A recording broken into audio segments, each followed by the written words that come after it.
Es muy diferente que las fechas cívicas del colegio y las fechas normales de la gente no cristiana. Por eso no les extrañe que el 24 de diciembre o 25, en vez de predicar el nacimiento de Jesús, estemos predicando la muerte y resurrección de Cristo. ¿Correcto? Claro. Es que Dios tiene su agenda, hermano.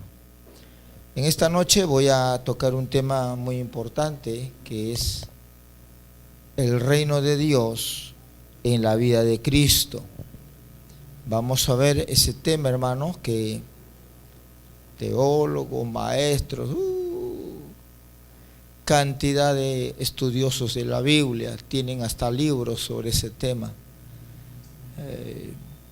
Dios no nos da cosas, no porque no seamos capaces de entenderlo, sino porque no son temas para discutir, hermano. Es una palabra que Dios tiene que dar a la iglesia. Y es por eso que acá los temas los tocamos con una sencillez que un niño lo puede entender. Dios nos enseñó esa característica en la enseñanza de la palabra casi 10 o más, 15 años atrás, cuando escribía en una revista pentecostal, en los artículos, y algo que aprendí de todos los escritores cristianos que venían del extranjero y nos daban talleres para escritores cristianos, era que hay que ser como el modelo que es Jesús. Claro que nunca lo vamos a alcanzar, pero por lo menos hay que imitarlo, ¿no? Y lo de Jesús, la característica como maestro, porque Jesús más fue caracterizado como apóstol y profeta, fue llamado maestro, ¿correcto? Y él nunca dijo, no, el apóstol es más que el maestro. No dijo eso. Él dijo, yo soy el buen pastor, ¿cierto? Pedro lo va a llamar el príncipe de los pastores. Muy bien. Entonces decíamos que algo que aprendimos en la práctica es que las cosas de Dios profundas hay que hacerlas tan sencillas que un niño puede entender. Todo verdadero ministro que tiene el ministerio de maestro tiene que tener esa característica. Un maestro secular de alguna disciplina científica puede hablar de un nivel, un lenguaje académico, técnico, profesional, qué sé yo. Pero un verdadero ministro de la palabra que tiene el don de maestro no puede decir, como he escuchado, no me han contado. Yo no predico a un nivel bajo a la gente de provincia de este país. No. Mi nivel de predicación es alto a la gente profesional, universitaria. El verdadero ministro nunca hace eso, hermano. Jesús nunca dijo eso. A ver, los fariseos, los maestros, los rabinos, vengan para acá que les voy a enseñar, les voy a dar cátedra. No fue así. Jesús habló siempre de tal manera que aún los niños le podían entender. Ese es el maestro. Como las cosas profundas, hablarlo en un lenguaje tan sencillo que hasta los niños los pueden entender. Ese es el que tiene el ministerio del maestro. No aquel que se ufana de tener mucha información bíblica o teológica o muchos libros escritos y que cuando habla tal vez se puede entender, pero lo demás no lo entiende. El verdadero que tiene ministerio de maestro, hermano, las cosas profundas de Dios y espirituales las hace tan sencilla que hasta un niño lo puede entender. Bien, entremos en tema. Juan capítulo 6, versículo 38. Dice la palabra del Señor, Juan capítulo 6, versículo 38. Porque he descendido del cielo no para hacer mi voluntad, sino la voluntad del que me envió. parece que es incompleta, pero es suficiente para lo que vamos a ver en esta noche. Repito, estoy en Juan 6:38. Porque he descendido del cielo no para hacer mi voluntad, sino la voluntad del que me envió. No es el resumen ni la síntesis, pero es la entrada al tema que vamos a tocar en esta noche, el reino de Dios en la vida de Cristo. Padre bueno, en cuya presencia entramos mediante la obra de Jesús, como es característico en ti, Señor, las cosas profundas y espirituales han de entenderse espiritualmente. No me considero maestro, no me considero capaz de poder conocer a profundidad las realidades espirituales. No soy Pablo, no soy Pedro, no soy Juan. Solamente soy un humilde siervo, Señor, que te ama, que desde que te conocí, Señor, hace 4 décadas, cada día anhela conocerte más y más, oír tu voz y hacer tu voluntad. Es por eso que en esta noche, en esta reunión, este culto, Señor, en la cual te hemos rendido pleitesía, venimos dependiendo totalmente de ti, Señor, reconociendo nuestra inutilidad e incapacidad para conocer las cosas tuyas, si es que tú nos las revelas, Señor. Háblame y háblanos, Padre. Te lo pedimos en el nombre de Jesús. Prepara nuestro corazón, Señor, que no esté encargado de cosas, de preocupaciones de esta vida, y que puedan bloquear el fluir de tu palabra. Tu Espíritu Santo tenga libertad de ministrar los corazones mientras se ve poniendo la palabra, impartiendo fe, pero también, como dijeron los discípulos, ¿a dónde iremos si solamente tú tienes palabras de vida eterna? Su palabra es vida eterna. Habla, liberta, discierne, ministra las vidas, Padre. Ten libertad de hacerlo, te lo pedimos en el nombre de Jesús. Amén y amén. Bien, estábamos diciendo que el reino de Dios es la acción por la cual la gloria de Dios se hace manifiesta. El reino de Dios es la acción por la cual la gloria de Dios se hace real, se hace visible. El reino de Dios es la acción por la cual la gloria de Dios se ejecuta. Pastor, pero ¿y qué es la gloria de Dios?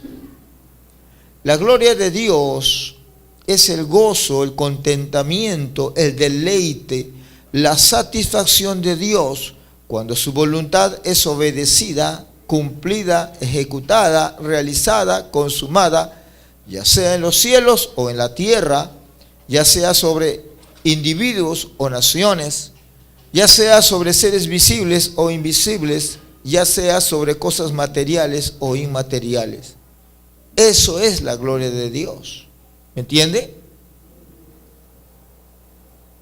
Ahora, vamos a ver cómo es que el reino de Dios se dio en la vida de Jesús. Juan 4:34.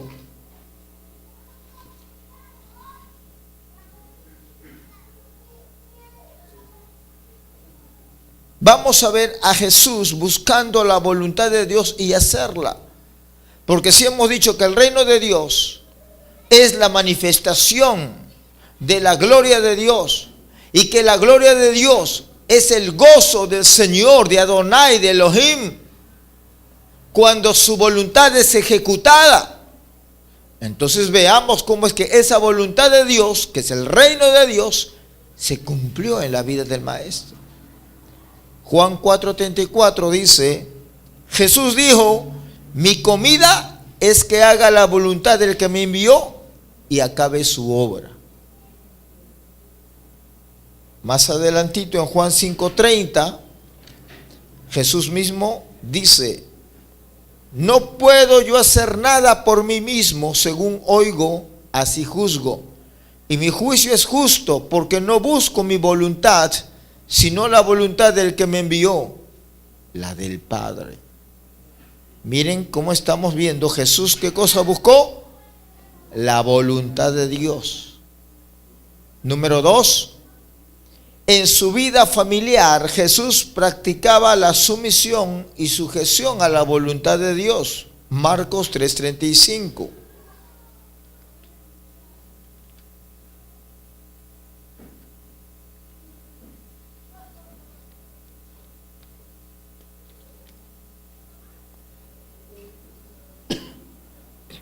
Porque todo aquel que hace la voluntad de Dios, ese es mi hermano y mi hermana y mi madre.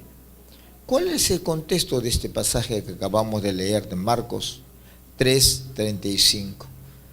Dice que le llamaron, Jesús estaba ministrando en una reunión, estaba dando la palabra, estaba enseñando, sanando enfermos, etc. Pero como estaba, la gente lo apiñaba, lo aplastaba a él, estaba saturado de multitud. Dice que por ahí le dijeron: Señor, te buscan tu mamá y quién es más, Adelfos, tus hermanos. Hay por ahí algunos que dicen Jesús no tuvo hermanos, y cuando utiliza la palabra griega Adelfos, que significa hermanos, no se refería a hermanos de carne y sangre, sino hermanos sinónimo de paisanos, compoblanos o sinónimo de parientes cercanos. Mentira.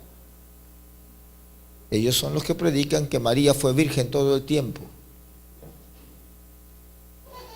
como que Jesús hubiese nacido no como todos los niños nacen, sino por un proceso de ósmosis, es decir, que del vientre de María apareció afuera. Es absurdo. Jesús tuvo hermanos, pero el asunto viene de que estaban diciéndole: Jesús, tu madre María, tus hermanos te buscan. Y Jesús responde: ¿quiénes son mis hermanos?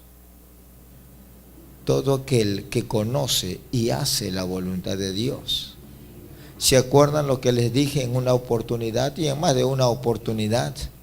Cuando estemos allá con el Señor, no va a haber papá, mamá, ni hermano, ni hermana, ni nieta, bisnieta, ni esposa, ni esposo. No va a haber eso.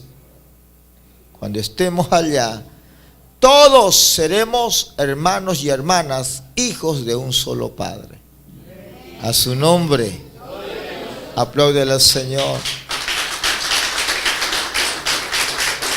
Y tal vez para los que están casados dirán: ay, pero qué, voy a vivir con mi suegra, ya no importa, ya que ya no se llame mi suegra, será mi hermana, pero voy a vivir con la que me hizo la vida imposible.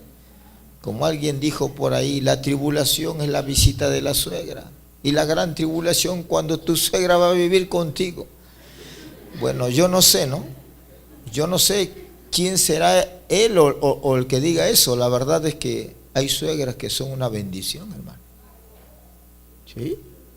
Hay suegras que son una bendición. Yo he conocido yernos mundanos son los cristianos con mayor razón. Pero yo he conocido testimonios de yernos que el día que murió su suegra lloraran como si fuese su madre. Y en el ataúd, agarrando y besando el ataúd de su suegra, decían: esta mujer me enseñó lo que mi madre no me enseñó, llorando. Así es que uno no puede decir que todas las suegras son brujas malas, el diablo andante. No, todas las suegras son así. Que hayan algunas suegras, claro, hay unas suegras que son terribles, claro, pero no todas las suegras son así. Pero para que usted tenga paz, si de repente su suegra le ha hecho la vida imposible, después se convierte y se va con el Señor, hay una parte en la Biblia dice que cuando estemos allá, escuche bien, ya no habrá memoria de lo que hubo acá. Está en el Antiguo Testamento, en Isaías. Y es mejor, hermano, para que usted no cargue con recuerdos que después, ¿qué va a pasar? Ah, no, que tú me ofendiste, que tú me pisaste, que tú me hiciste. Para que no haya eso, mejor estamos allá tranquilos. Donde no va a haber esa limpieza de memoria y de recuerdo, ¿cuándo va a ser, hermano? ¿En qué circunstancias? los que van a ser lanzados en el lago de fuego. Ahí sí va a estar el yerno y la suegra y todo el mundo. Y la memoria no les será borrada. Y será terrible, hermano, porque lo que más ellos van a gritar y llorar es que se acordarán que un día o dos o varias veces le hablaron el evangelio, su familia o un predicador le lloraron, y ellos todos guapos, todos sobrados o guapas o pinquis, despreciaban, no, que el evangelio es para ignorantes, que el evangelio son para ociosos, que el evangelio es roba plata y que el evangelio es lo que sea. Ellos sí, su mente va a estar toda la eternidad, le va a torturar eso, hermano. Es terrible, porque de donde van a ser lanzados al lago de fuego jamás van a salir. Y es triste, hermano. Yo no creo que usted, como buen cristiano, pueda gozarse, se lo digo claramente, o estar tranquilo en pensar que alguno de sus familiares tenga que estar en ese lugar. Yo no creo. Si usted verdaderamente ama de nuevo, ama a Dios y ha nacido de nuevo, por más que su suegra o su suegro o su familiar le haga la vida imposible, tiene que soportar y perdonar y bendecir y orar hasta el día en el cual Dios lo llame a él o a usted a su presencia.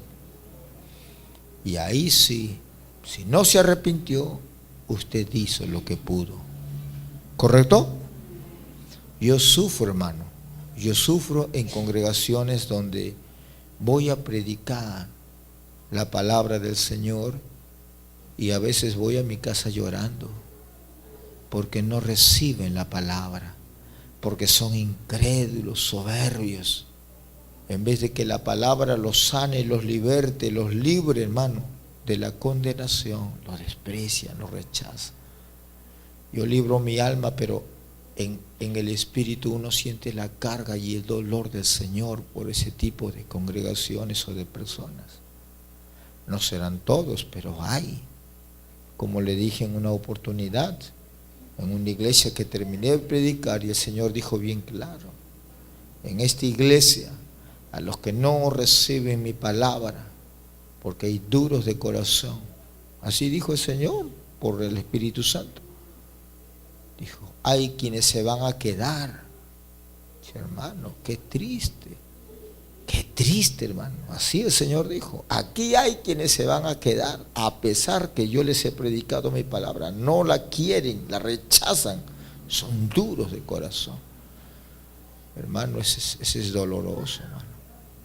¿Saben por qué ellos actúan así? Porque nunca han visto el infierno. Creen que el infierno es una exageración, creen que es, qué sé yo, cuando la Biblia habla del infierno, algo figurativo. No, hermano. Es más real y más doloroso de lo que uno puede imaginarse. Es terrible. Pero decíamos aquí que Jesús, ¿de qué está hablando? Dice en Marcos 3:35, porque todo aquel que hace la voluntad de Dios, ahí está Jesús. En su vida familiar, Jesús, ¿qué cosa practicaba? El reino de Dios. En tercer lugar, en Juan 14:24, y esto es una lección para todos, hermanos. Yo también lo recibo. No crea usted que porque Dios me pueda usar para impartir, yo quedo exonerado de eso. Juan 14:24, sé que tal vez puede incomodar, pero es mi responsabilidad decirlo. Juan 14:24 dice, el que no me ama no guarda mis palabras, y la palabra que habéis oído no es mía, sino del Padre que me envió. A ver, ¿cómo es esto que la palabra que habéis oído no es mía, sino del Padre que me envió? ¿Qué está diciendo Jesús? Que en su vida diaria, Jesús no hablaba, ¿qué cosa? Chismes, ni chistes colorados o morbosos. Jesús no hablaba del fútbol, ni de entretenimientos, porque Jesús tenía poco tiempo y cada minuto contaba para el maestro. Él no podía darse el lujo de perder el tiempo y estar chismeando. ¿Me entiende? Jesús no hablaba de la última novela que había. No tenían televisor ni internet, pero habían novelas de la vida. Y no estaba Jesús interesado en eso. ¿Me entiende? Porque el que dice, lo que yo hablo y mi palabra, ¿qué dice? No es mía, sino de aquel que. Entonces, ¿de qué hablaba Cristo? Vamos a verlo. Las palabras de Dios. ¿Correcto? Palabras que traía consuelo, misericordia, perdón. Palabra que traía sanidad, palabra que traía liberación, palabra que edificaba a la persona. Con Cristo daba ganas de estar con Él, así como María. ¿Se acuerdan de María y Marta? María se sentó a los pies del Maestro y no se cansaba de escucharlo, y no era porque María estaba enamorada del Señor Jesús en un sentido sexual, no, sino porque como cualquier hombre que le escuchaba al Maestro no se cansaba de escucharlo. Hoy yo no puedo estar con muchos cristianos, no estoy hablando de esta iglesia, pero de otras iglesias, aún con ministros yo no puedo estar porque nada edificante escucho de ellos. Me hablan de modas, me hablan de fútbol, me hablan de chismes, me hablan de todo. No me edifican, hermano. Honestamente. Ay, pastor, usted se la cree, solamente habla de Cristo, no tiene otro tema que hablar. No tengo otro tema de qué hablar y no me interesa otro tema de qué hablar.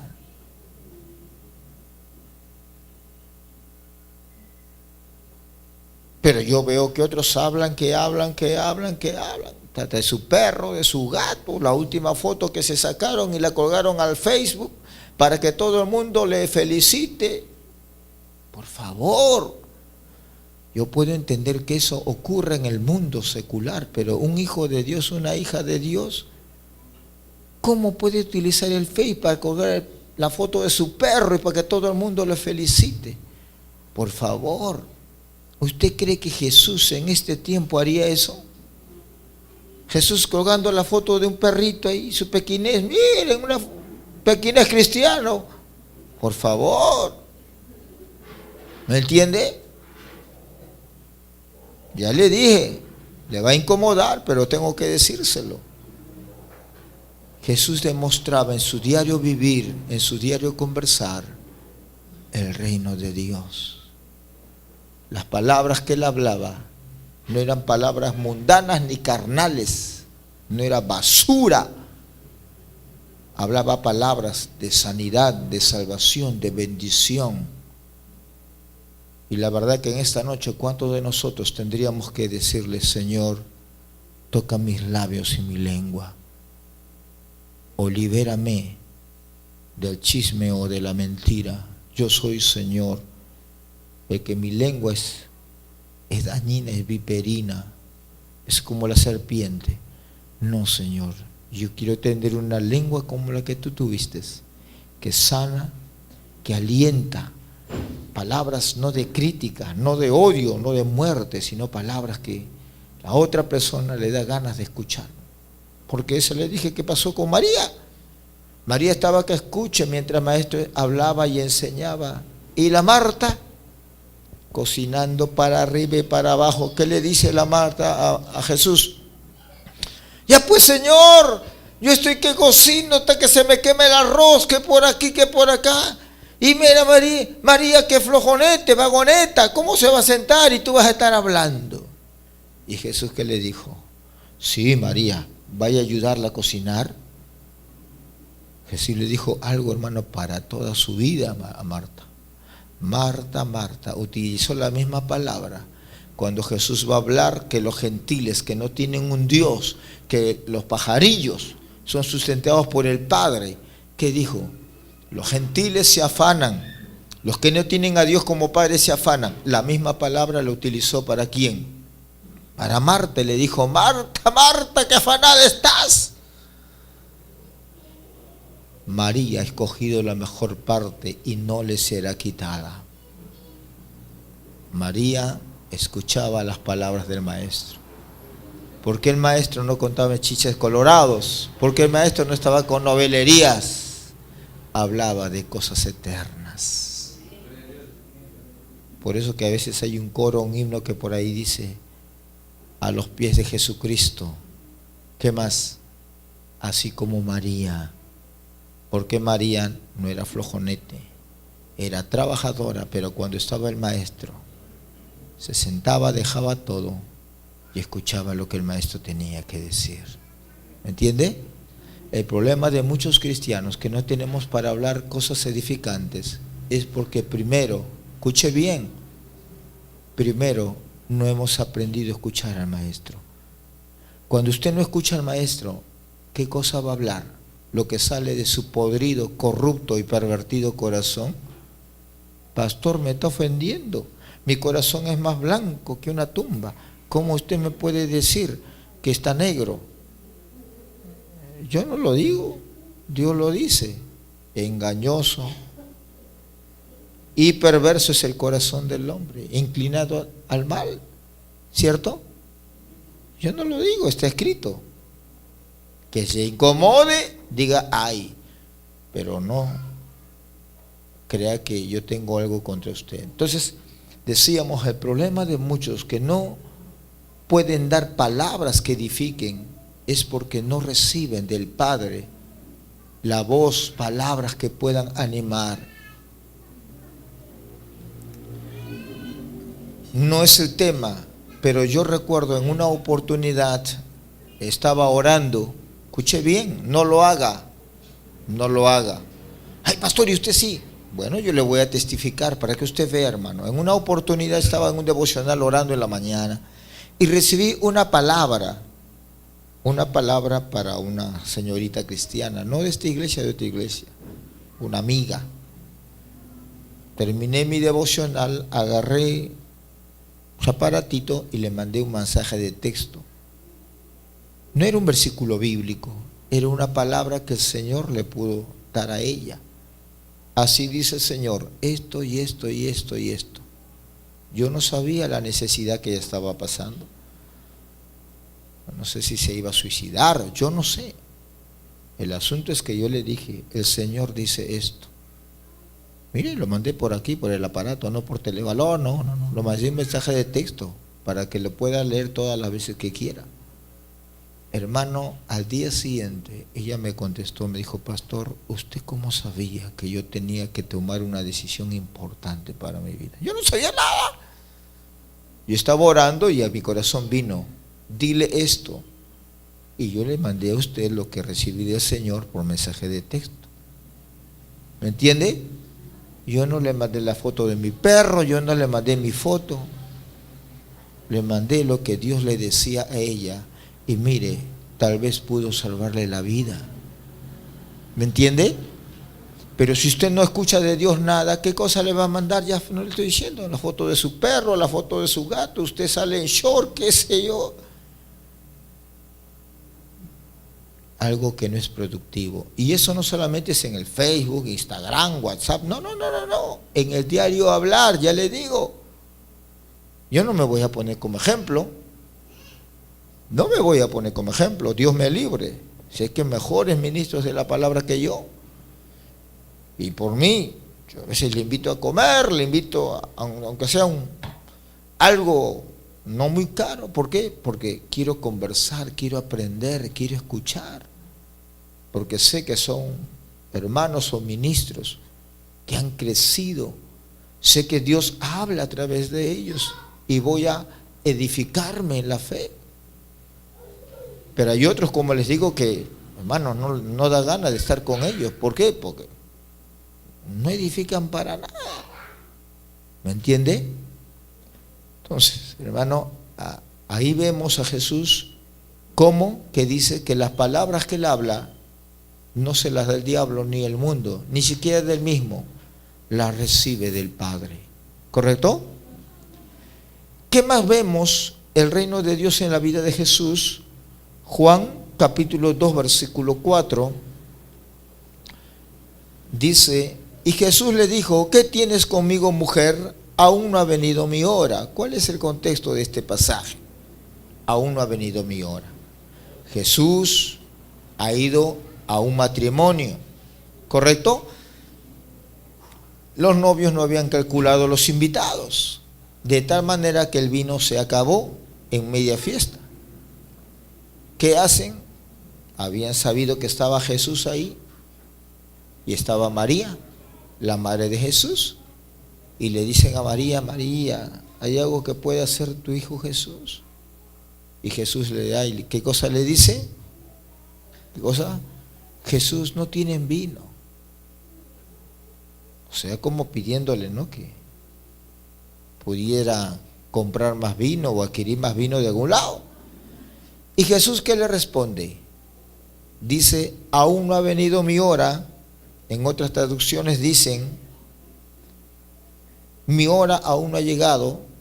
Pero la respuesta tiene que ver en el sentido de que ella le está pidiendo una ayuda, y Jesús utiliza, como muchas veces lo ha hecho, situaciones de la vida diaria y doméstica para enseñar. Por eso que es maestro, pues, hermano. Él utilizaba las cosas domésticas. Y ahí, ¿qué dice? Mujer, todavía no ha llegado mi hora. ¿En qué sentido? De que Jesús, antes de ser juzgado y después crucificado, ¿qué iba a hacer? Jesús iba a tomar la Pascua, ¿correcto? Y en la Pascua no solamente se comía el cordero, sino también se tomaba vino, ¿correcto? Eso era mandamiento de Dios a los judíos. Hasta ahora lo practican los judíos. Nosotros, como iglesia de Dios, no hacemos eso necesariamente de esa manera. Nosotros lo que hacemos es la Santa Cena, ¿correcto? Que era la práctica de la iglesia en el Nuevo Testamento. Y en este caso Jesús dice: mujer, no ha llegado mi hora. Ahora, no es que yo saque un texto para hacer un pretexto, no, porque no termino de escribir todos los hechos.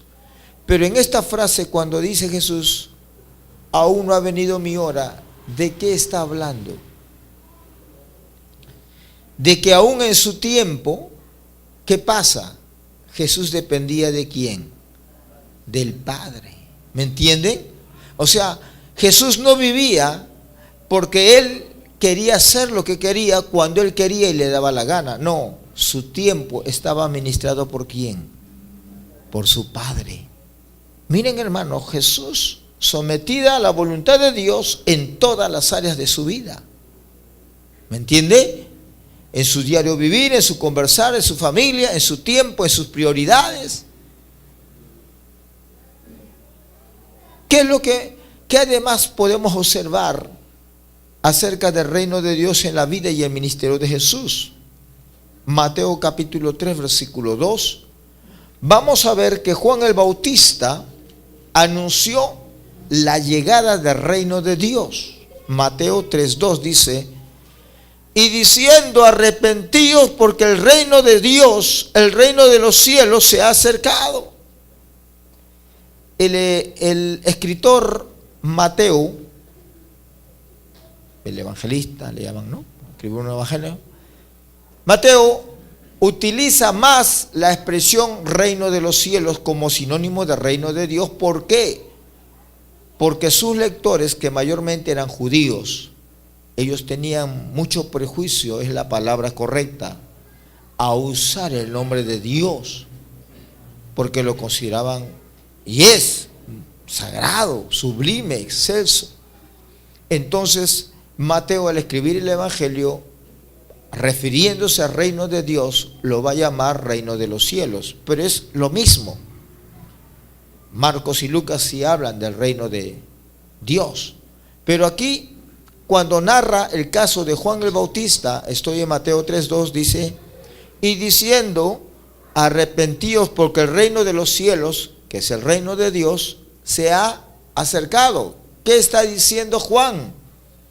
Juan está diciendo que en el Antiguo Testamento el reino de Dios era Dios gobernando a través de seres humanos, llámense reyes o sacerdotes, al pueblo de Israel.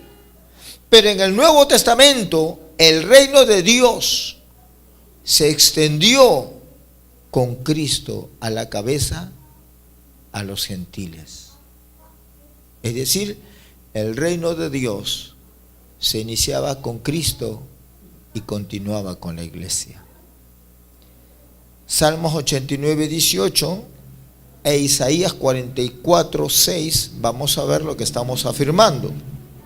Salmos 89, 18, dice así: porque Jehová es nuestro escudo y nuestro rey es el Santo de Israel. Ahí está. ¿Quién es el rey? ¿De quién? ¿Quién es el pueblo de Dios? Israel. Isaías 44, 6 dice: así dice Jehová, rey de Israel. Ahí está. ¿Me entienden? Entonces, en el Antiguo Testamento, el reino de Dios es ¿quién? Dios gobernando a través de sacerdotes o de reyes. ¿A quién? A Israel. Pero en el Nuevo Testamento, con la llegada del Mesías, ¿qué hacía? Entraba el reino de Dios con Cristo a la cabeza, y lo que continuaba, ¿qué cosa era? La iglesia, entre la cual ya estamos nosotros, que no somos judíos sino gentiles. ¿Qué es lo segundo que podemos ver también en cuanto al reino de Dios en la vida y el ministerio del Mesías? Mateo 5:23 y Lucas 4:43. Mateo 5:23 dice: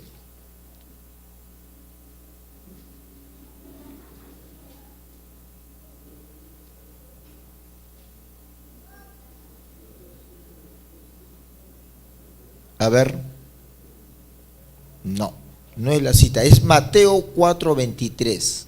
Gracias, Señor. Mateo 4:23 dice: y recorrió Jesús toda Galilea, enseñando en las sinagogas de ellos y predicando el evangelio del reino y sanando toda enfermedad y toda dolencia en el pueblo. El reino de Dios era el mensaje que Cristo predicaba. Lucas 4:43.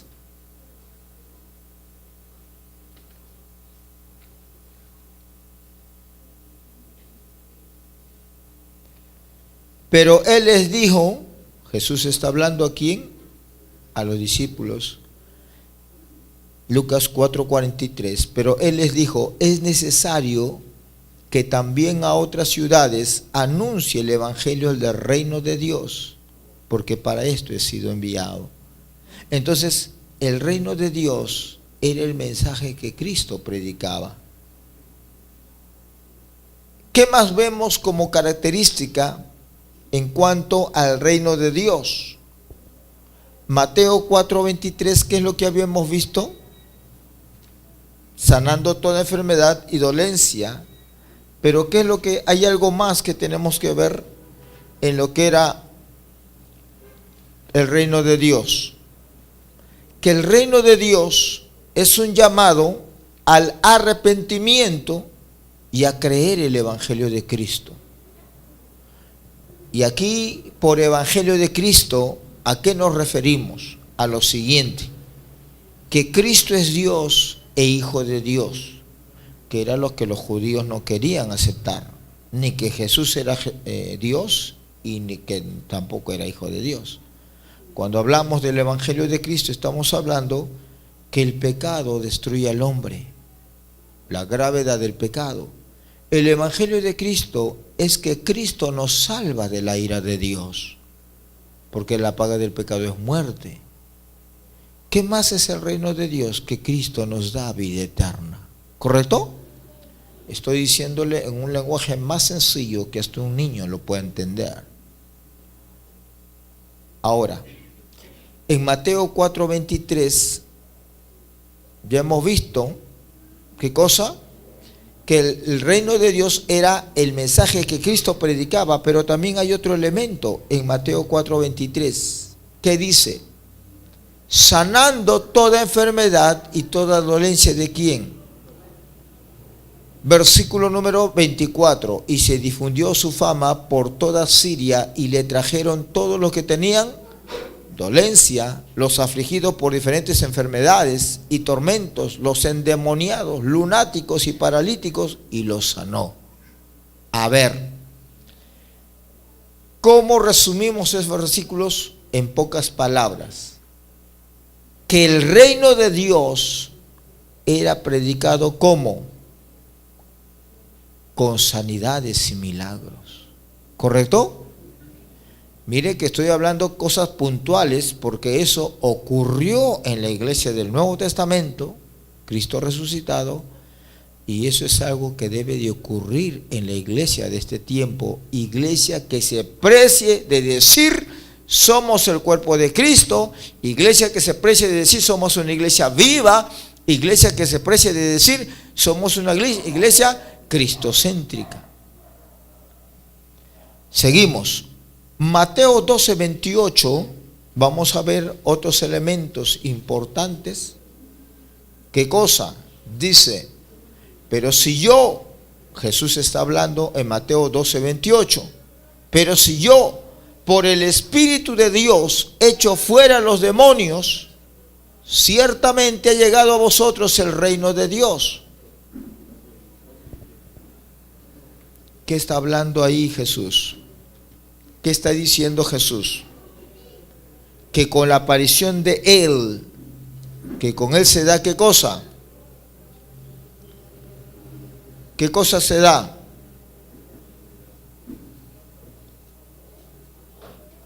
Si Él es el reino de Dios, y dice, si yo por el Espíritu Santo, que es llamado el dedo de Dios allí, echo fuera los demonios, ¿qué está diciendo Jesús? Que el reino de Dios es infinitamente superior al reino de las tinieblas. ¿Se acuerdan de aquel pasaje donde Jesús dijo, edificaré mi iglesia y las puertas del Hades no prevalecerán contra ella? Aquí Jesús está demostrando eso. No hay diablo, no hay demonio, no hay principado, no hay legión que pueda, ¿qué cosa? Detener al avance del reino de Dios. A su nombre. Apláudele al Señor, aleluya.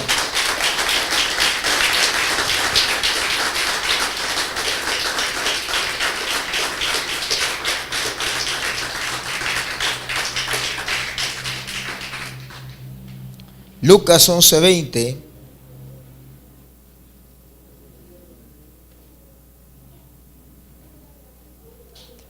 dice, pero no os regocijéis de que los espíritus se os sujetan, sino regocijaos de que vuestros nombres están escritos en los cielos.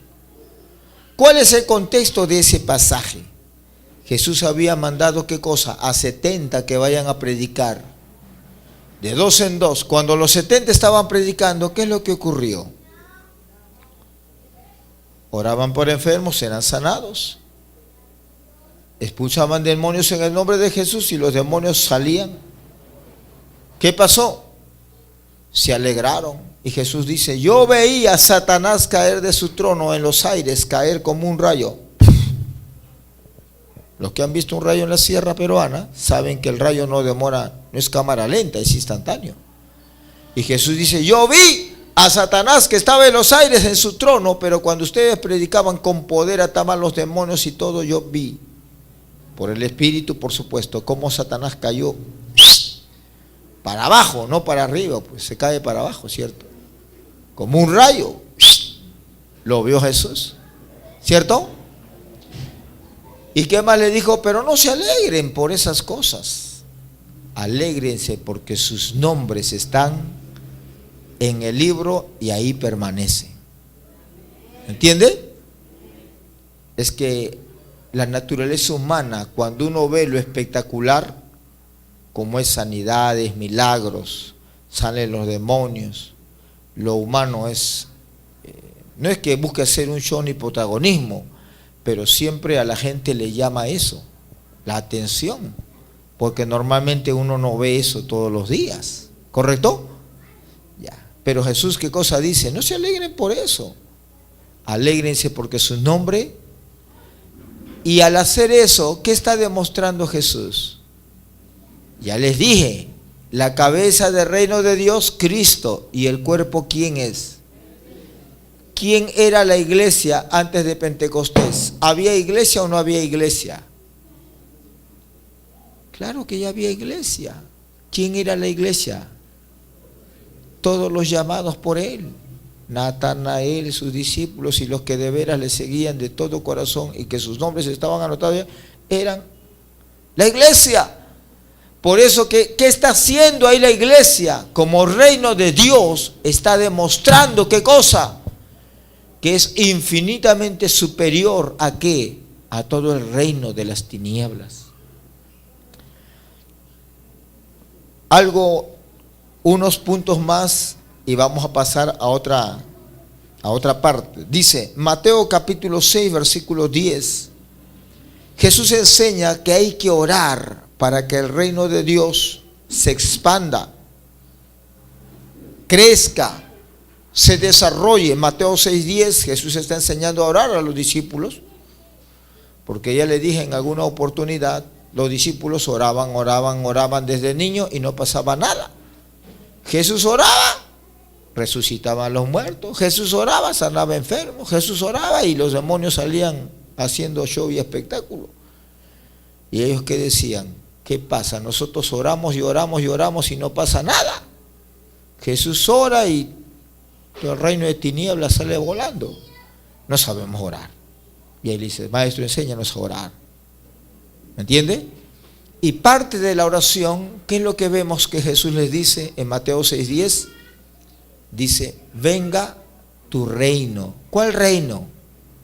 El reino de Dios, pues mi hermano. O sea, Jesús está diciendo, hay que orar. ¿Para qué? Para que el reino de Dios se expanda en los corazones de los seres humanos. Mateo 13:23. En una parábola que Jesús está hablando y enseñando acerca del reino de Dios, Mateo 13:23 dice, mas el que fue sembrado en buena tierra, este es el que oye y entiende la palabra y da fruto. ¿De qué está hablando Jesús? Que cuando el evangelio cae en corazón bueno, ese hombre o esa mujer cree la palabra. Y por más que pase tribulación o tentaciones en la vida, crece, madura y llega a llevar fruto. Primero 30 por 1, segundo 60 por 1, tercero 100 por 1. Los 3 niveles de fructificación que Jesús habla y que Juan las registra en su evangelio cuando dice, yo los he puesto para que llevéis fruto. Primer nivel de fructificación. Más fruto, segundo nivel de fructificación, abundante fruto. Y así es glorificado mi Padre cuando el tercer nivel de fructificación, ¿qué cosa? Abundante fruto. Dios me libre de orgullos, no me voy a comparar ni me voy a poner como ejemplo, pero solamente Dios sabe cuán fructífero es usted. Y no tiene usted que estar en un altar para ser fructífero, no, ahí donde usted está, si cumple lo que Dios le dice, hermano, escuche bien, usted puede ser altamente fructífero. Si es una mujer de oración y toda su vida, como mis padres lo fueron, si ya están con el Señor, ya tienen allí arriba su casa, su corona, qué sé yo, lo que Dios tiene para ellos. Mis padres, que nunca fueron pastores, nunca estuvieron en un altar, y oraron por mí desde antes que yo naciera y desde antes que Dios me llame al ministerio, oraron por mí. Y estando en el ministerio, hasta el día que murieron, se partió, el Señor se los llevó, ellos no dejaron de orar. El día que estemos allá, ustedes conocerán, algunos que no han conocido a mis padres, van a conocerlo allá, lógico, no ancianitos, jovencitos, lo van a conocer allá. Y van a ver lo que Dios tiene para ellos. Nunca estuvieron ellos en un altar. Pero oraron porque de sus 5 hijos vivos, de 7 que tuvieron, 5 hijos vivos que somos hasta ahora, uno de ellos sea ministro. Y a Dios le plació, y lo digo bien claro, a Dios le plació, no a mí mismo, llamarme al ministerio como respuesta de la oración de mis padres. Pero no solamente eso, sino hasta el día en que partieron a la eternidad, ellos oraron todo el tiempo por el ministerio que Dios me había dado, hermano. ¿Me entiende? Y no solamente por el ministerio que Dios me usaba, sino por la iglesia en la cual ellos pertenecieron, una iglesia pentecostal, muy antigua en esta nación, y del cual salieron más de 120 ministros, una iglesia, un semillero, hermano, altamente fructífero. Usted sabe que de una iglesia se hagan 120 ministros de la palabra, y muchos de ellos en el extranjero. Hermanos, es una iglesia tremenda. Y así fue aquella iglesia, de donde Dios nos forjó, en el ayuno, en la oración, en la santidad, en la sana doctrina. De ahí salimos cantidad de ministros, algunos a diferentes lugares de esta nación y otros al extranjero. Dios se lo llevó. Pero como le decía, ellos nunca pisaron un altar, solamente pisaban cuando era su cumpleaños o cuando le daban su graduación en su discipulado o algo, pero ellos no eran ministros de la palabra, no estaban en la alabanza, no tocaban ni, solamente tocaban la puerta, pero no otra cosa, ¿no? Pero miren que ya tiene su recompensa. ¿Por qué? Porque fueron columnas de oración en la iglesia. Ya vamos a ver ese tema muy importante. Es muy importante, hermano. A través de la historia, Dios ha usado hombres y mujeres como columnas en la iglesia. Vamos a ver lo que es importantísimo, hermano. Es un relleno la oración, no es un relleno, hermano. Y la mujer y hombre que ora y llora, aunque nunca esté en un altar, hermano, tiene recompensa en los cielos. Nosotros estamos acostumbrados a ver a los que están detrás de un altar o de repente llenando estadios o predicando a multitudes. Pero lo que nunca vemos es quienes están orando, intercediendo por ese ministro. ¿Sí? Y el que ora e intercede por ese ministro, por ese ministerio, hermano, tiene recompensa. Tiene recompensa. ¿Me entiende? Así es. Entonces, dice que el reino de Dios crece 30, 60 y 100 por 1. ¿De qué manera crece? A través de la iglesia, pues mi hermano. Cuando usted hace la voluntad de Dios, sea en la intercesión, sea en la evangelización, o sea en el ministerio que Dios le está poniendo, ¿qué está haciendo? El reino de Dios está desarrollándose a través de usted. Algo más que queremos ver es que Cristo reina en su iglesia. Actualmente Cristo reina. Por eso le dije, cuando una oportunidad estuvimos con Jesús, ¿sí? Un pastor XX nos dijo, ¿cómo se llama la iglesia donde ustedes están pastoreando? Le dijimos, pues, Jesucristo es nuestro Rey. Dijo, uy, no, está equivocado eso. Bueno, yo no le voy a discutir. Él se llamó, yo no dije nada, él se llamó profesor de escatología y enseñaba en un instituto bíblico y tiene su libro y todos sus estudios. Yo le escuché, pues no dije, es un escatólogo, sabe lo que está hablando. Le escuché nomás y él dijo, Cristo no reina, dijo. No reina, no. Cristo recién va a reinar en el milenio. O sea, se equivocó Juan cuando habló del reino de Dios con Cristo. O sea, se equivocaron los apóstoles cuando hablaron del reino de Dios en Cristo y en la iglesia. Ahora vamos a ver en la palabra que Cristo reina. ¿Cuándo comenzó el reinado de Cristo? Cuando se encarnó, cuando desarrolló el ministerio, murió, resucitó y estuvo exaltado a la diestra del Padre, y desde ahí reina, como vamos a ver ahora, a través de la iglesia. Lo que pasa es que la iglesia no entiende ese reinado y la iglesia se ha convertido ¿en qué? En un club social, en una pasarela donde cada domingo hombres y mujeres vienen ¿a qué? A mostrar su nueva vestimenta que tienen, o ropa, o cabellera, o maquillaje, o lo que sea. No tiene nada que ver con el reino de Dios. ¿Se molesta? Primera de Corintios, capítulo 15, versículo 24, hasta el versículo 26. Vamos a ver cómo es que Cristo reina en su iglesia, pero también Cristo reina a través de su iglesia, sometiendo a los enemigos espirituales del Cordero. Primera de Corintios 15, 24. Luego, el fin, cuando entregue el reino al Dios y Padre, cuando haya suprimido todo dominio, toda autoridad y potencia. ¿De qué está hablando? Cristo reina, no en el milenio, no. Cristo resucitado, vamos a verlo a continuación, y exaltado comienza a reinar.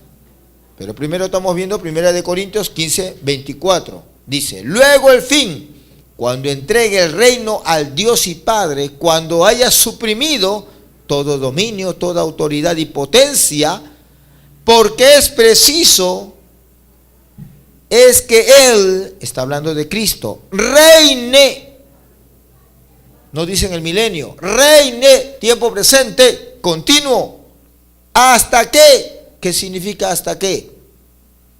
Por un lapso de tiempo, ¿correcto? Dice, es preciso que Él reine hasta que haya puesto a todos sus enemigos debajo de sus pies. O sea, Cristo reina a través de su iglesia. Y mire lo que sigue. Y el postrer enemigo que será destruido es la muerte. ¿Cuándo va a ocurrir eso? Que el postrer enemigo, que ya le dije que es un principado satánico, va a ser destruido cuando la muerte, ese principado, y el Hades y el infierno sean lanzados. ¿Dónde? Ahí será la destrucción de la muerte. ¿Correcto? Ahora, Hebreos 10:12 es donde nos aclara desde cuándo Cristo comenzó a reinar. Hebreos 10:12 al 13 dice, voy a leerlo. Dice, pero Cristo, habiendo ofrecido una vez para siempre un solo sacrificio por los pecados, ¿de qué está hablando? Cristo muerto. Sigue diciendo, se ha sentado a la diestra de Dios. ¿De qué está hablando? Dos hechos: la resurrección de Cristo y la exaltación de Cristo a la diestra del Padre. ¿Correcto? Eso es doctrina, hermano. O sea, usted debe aprender eso de memoria. Sigue diciendo, de ahí en adelante, ¿desde cuándo entonces? Desde que Cristo murió y resucitó y fue exaltado a la diestra del Padre, desde ahí en adelante. ¿Qué cosa dice? Esperando hasta que, otra vuelta dice hasta que, o sea que es un lapso de tiempo que Cristo, desde que fue muerto, resucitado y exaltado a la diestra del Padre, dice que desde ahí, ¿qué cosa? Hasta que sus enemigos, Jesús tiene enemigos, claro que tiene enemigos espirituales, lo que llamamos el Hades. Cuando Jesús dijo, edificaré mi iglesia, ¿y qué más? Las puertas del Hades no prevalecerán contra ella. Ya estábamos diciendo que la puerta del Hades no se refiere a una puerta literal. Está hablando del reino de las tinieblas, bien organizado. ¿Me entiende? Ya, dice, hasta que sus enemigos sean puestos por estrado de sus pies. ¿Me entiende? ¿Quién va a hacer esa función de tener sus enemigos espirituales por alfombra o por tapiz debajo de los pies? ¿Quién va a hacer esa función? ¿Los ángeles, arcángeles o serafines? La iglesia. ¿Y eso dónde lo vemos? En Hechos 2:33 y Hechos 2:35, en Pentecostés. Pedro, ¿qué dice? Hechos 2:33, así que, exaltado por la diestra de Dios Y habiendo recibido del Padre la promesa del Espíritu Santo, ahí está Cristo que, resucitado y exaltado, ha derramado, ¿qué cosa? Esto que vosotros veis y oís. Versículo 36 dice: sepa pues ciertísimamente toda la casa de Israel que a este Jesús, a quien vosotros crucificasteis, Dios le ha hecho, ¿qué cosa? Señor y Cristo. ¿De qué está hablando? Del señorío de Cristo.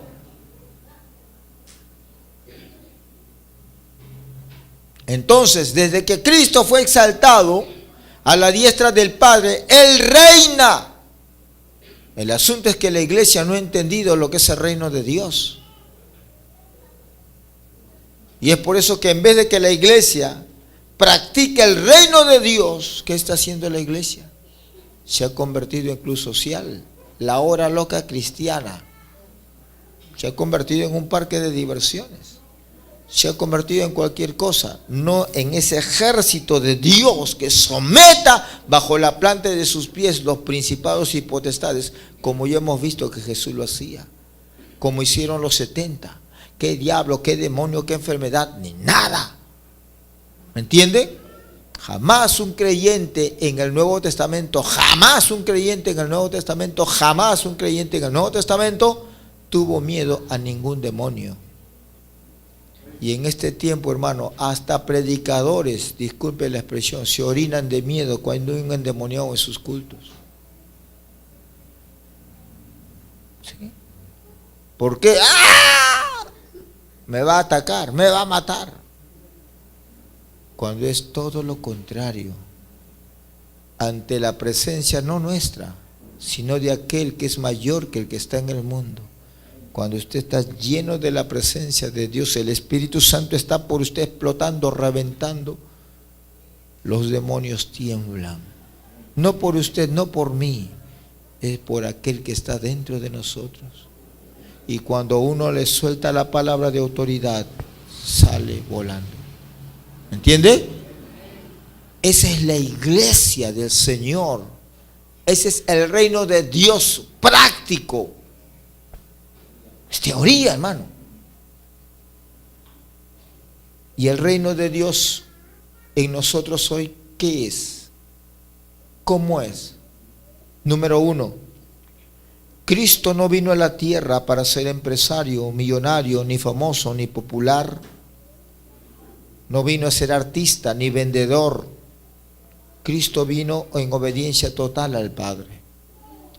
Número 2, Cristo practicó el reino de Dios en su vida, en su ministerio, en su muerte, resurrección, exaltación y actualmente en su reinado a la diestra del Padre, dejándonos ejemplo que seguir. Número 3, debemos practicar el reino de Dios en todas las áreas de nuestra vida. Lo hemos visto cómo Jesús sometía su voluntad en todas las áreas de su vida. En cuarto lugar, quitemos, renunciemos y despojémonos de todo lo que se opone y atente contra el reino de Dios en nuestra vida y en nuestras familias. Hay familias que necesitan liberación. Estoy hablando de creyentes. Ya le dije, una familia cristiana que en vez de que se reúna todos los días a leer la Biblia y a orar, lo que se llama un devocional familiar o un altar familiar, una familia cristiana que en vez de hacer eso se reúna papá y mamá y todos los creyentes a mirar una novela, necesita liberación.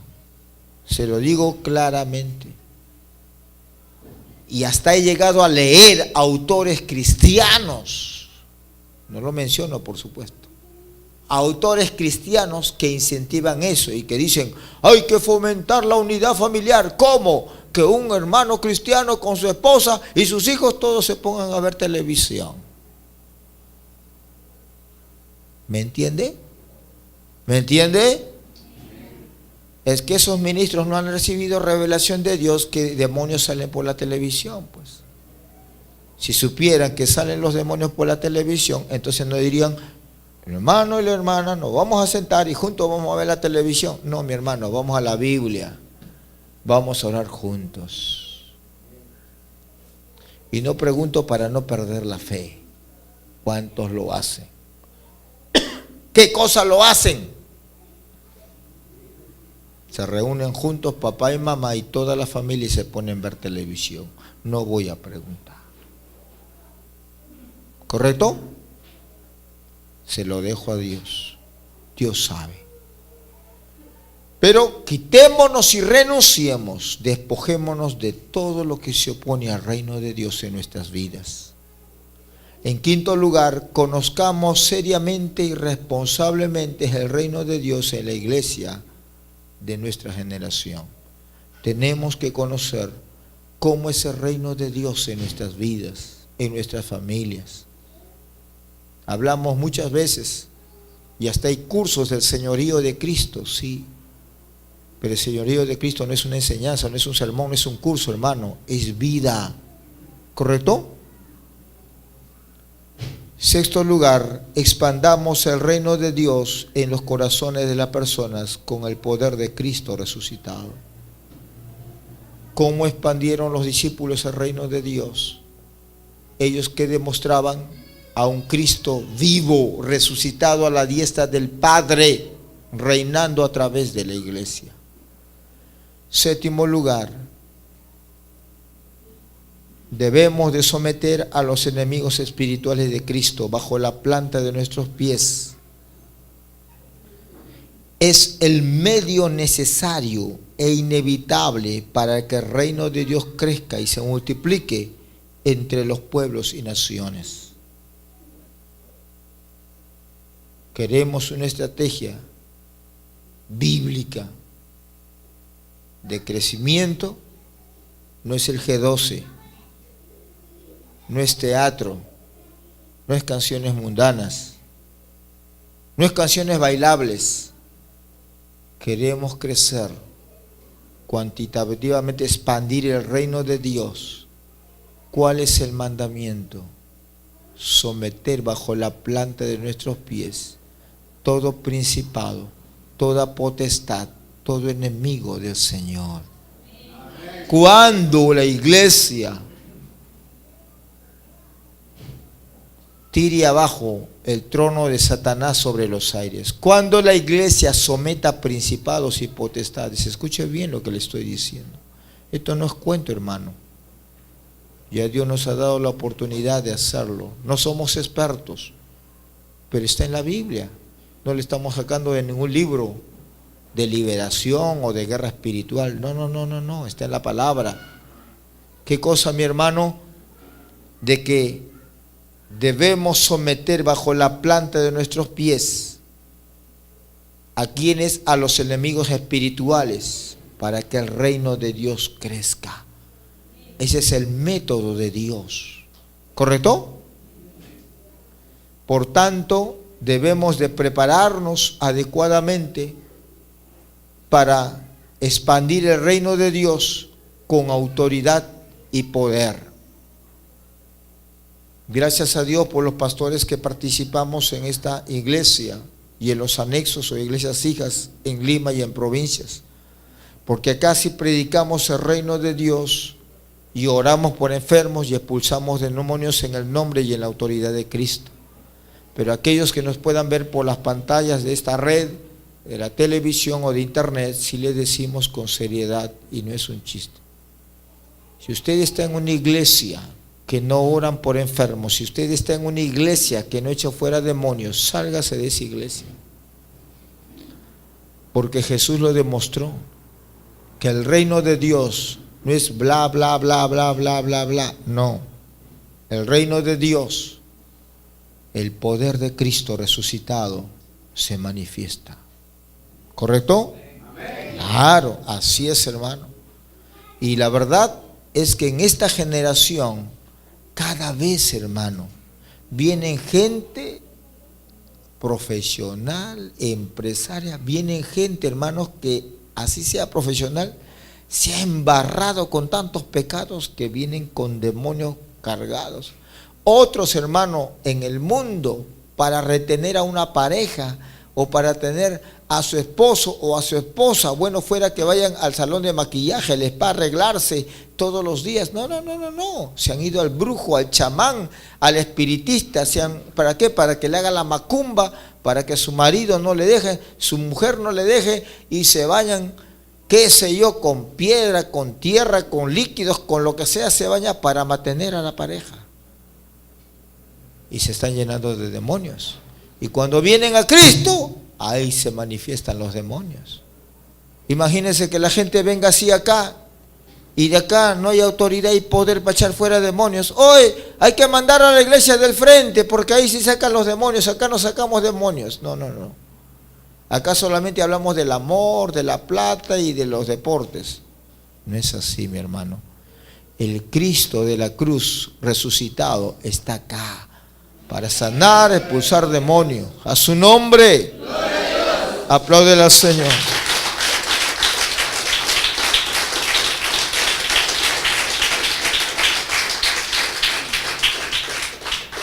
Póngase de pie.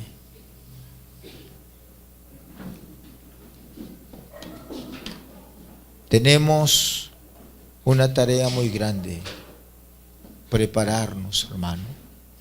Prepararnos. Es un proceso. No podemos correr. No. Porque las cosas usted tiene que irlas aprendiendo de menos a más. Y para entrar en un conflicto espiritual, lo primero que el Señor nos va a enseñar, más que un plano estratégico de batalla espiritual, lo primero que Dios me dice, hermano, clarísimo: tú no puedes enseñar y dar a conocer al enemigo y la estrategia del enemigo si primero no conoces quién es tu comandante en jefe, si primero no conoces quién es tu Señor. ¿Me entiende? Entonces, ¿qué es lo que el Señor me dice? ¿Quieren entrar en batalla espiritual? ¿Vas a hablar de demonios? ¿Vas a hablar de principados? ¿Vas a hablar de ataduras espirituales? La gente se te va a correr. Primero dile que me conozcan a mí. Yo soy el vencedor. Yo soy el único. ¿Qué diablo, qué demonios, qué infierno? Cuando ellos primero aprendan a conocerme a mí en poder y caminen en victoria, cuando oren por enfermos, cuando oren por endemoniados, aparte de que no tendrán temor, no habrá qué cosa, demonio ni endemoniado, que quede igual ante la presencia del Señor. ¿Entiende? Vamos a orar y vamos a pedirle: Señor, gracias por estos tiempos que vienen a la iglesia. Queremos conocerte. Guíanos por el camino del conocimiento vivencial, revelacional de tu persona y de tu presencia. Ayúdanos a pagar el precio de conocerte a profundidad, y después tú nos mostrarás a nuestros enemigos y nos darás discernimiento. Aún los nombres de los principados nos mostrarás, para atarlos, para sujetarlos y someterlos en el nombre del Hijo de Dios. Padre bueno, te damos toda la gloria y toda la alabanza en esta noche por tu palabra.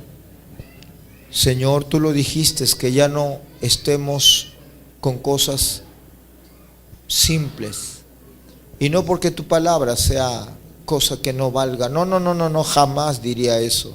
Toda tu palabra vale, de un valor eterno, infinito, incalculable. Pero tú nos enseñaste, Señor, que tenemos que dar comida sólida a la iglesia en este tiempo. Y estamos hablando cosas fuertes, Señor, serias, que tú mismo nos estás dando para empoderar a la iglesia. Tenemos que conocerte a profundidad para que después podamos conocer a nuestros enemigos y someterlos en el nombre y en la autoridad del Hijo de Dios. Usar las armas de la luz que también nos vas a enseñar para poder practicarlo y ver tu gloria en las naciones, en esta nación, en esta comunidad donde tú nos has puesto. Los cielos serán abiertos de par en par y tu gloria fluirá con libertad. Padre, gracias en esta noche por hablarnos, en el nombre de Jesús. Amén.